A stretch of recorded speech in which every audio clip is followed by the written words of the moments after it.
வணக்கம் நண்பர்களே, 100 days cutting சேலஞ்சில் இன்னைக்கு நாள் 37. என்னடா ஆடிக்கு ஒருக்க அம்மாசிக்கு ஒருக்க வீடியோ போடுங்க நினைக்காதீங்க. ப்ராப்பரா ஃபுட் எடுக்க முடியல நண்பர்களே, அதான் ஜிம்முக்கே போல. காரணம் மாலை போட்டிருந்தேன் நண்பர்களே, அதான் ஒரு வழியா கோயிலுக்கு போயிட்டு வந்துட்டேன் நண்பர்களே. கோயிலுக்கு போயிட்டு வந்து வீட்டுல சக்க சாப்பாடு ஒரு வாரமா ஒரு 3 நாள் எனக்கு பிடிச்ச மாதிரி எல்லாத்தையும் சாப்பிட்டேன். ஓட்ஸ் இல்லாத காரணத்தினால பிஸ்கட் சாப்பிட்டேன் நண்பர்களே. ஓட்ஸ் நாளைக்கு தான் வாங்கணும், முடிஞ்சு போச்சு. இத்தனை நாள் 7 இந்த வானம் நான் ஜிம்முக்கு போகணும்னு சொல்லனே வானம்லாம் கம்மலாயிருச்சு. என்னன்னாலும் பரவாயில்ல, ஜிம்முக்கு போவேன். அங்க போனாங்க யாரையுமே காணோம். ஒரு வாரமா ஜிம்முக்கு போவதனால இன்னைக்கு நமக்கு ரொட்டீன் தான். எல்லா மசலுக்கும் ஒவ்வொரு செட்டை போட்டு அங்கிருந்து கிளம்பிட்டேன். கிட்டத்தட்ட நம்ம முட்டை சாப்பிட்டு 1 மாசத்துக்கு மேல ஆக போகுது. சரி, முட்டை விலை குறைஞ்சிருக்கான்னு போய் கேட்டேன். தம்பி குறைஞ்சிருச்சுப்பா தம்பி அப்படின்னாப்ல. மனசுக்கு ஒரே நிம்மதி.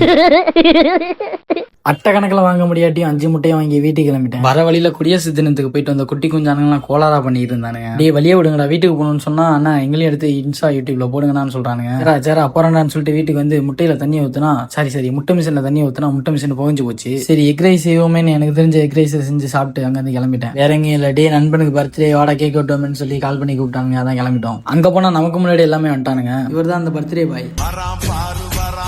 ஒரு வழியா கேக்கெல்லாம் வெட்டி முடிச்சுட்டு எல்லாம் சாப்பிட கிளம்பியாச்சு. எல்லாம் பிரியாணிக்காக வெயிட்டிங். அன்பை வீட்டிலேயே புரோட்டீனே கார்பு எல்லாத்தையும் லோடு பண்ணிட்டு அங்கே ஒரு குட்டி தூக்கத்தை போட்டு இந்த நாளை முடிச்சுக்கிறேன். ஒரு விஷயம், நீங்க என்ன ஃபாலோ பண்ணுங்க, சப்ஸ்கிரைப் பண்ணுங்க. நான் உங்களை கேட்கல, ஏன்னா ஒருத்தவங்களை கம்பேர் பண்ணி நம்ம பண்ணக்கூடாது. உங்களுக்கு என் வீடியோ பிடிச்சிச்சுன்னா நீங்களே பண்ணுவீங்கன்னு எனக்கு நம்பிக்கை இருக்கு. அவ்வளவுதான் நண்பர்களே, கடினமா இருங்க, வெற்றி நிச்சயம்.